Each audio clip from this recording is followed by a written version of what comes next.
Hello guys, আজকে আমি বানাবো সবজি দিয়ে আমুদি মাছ।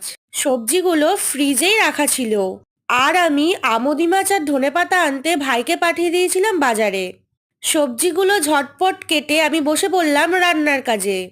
প্রথমে আমি মাছগুলো ভেজে তুলে নেব। তারপরে আমি সেই তেলে দিয়ে দেব পেঁয়াজগুলো। পেঁয়াজগুলো বাদামি রঙের হয়ে যাওয়ার পর আমি দিয়ে দেব টমেটো কুচি। টমেটোগুলো যখন একটু নরম হয়ে আসবে তখন আমি দিয়ে দেব আদা রসুন বাটা। তারপরে আমি সবজিগুলো দিয়ে দেব, ফুলকপি, গাজর, সিম আর বিনস।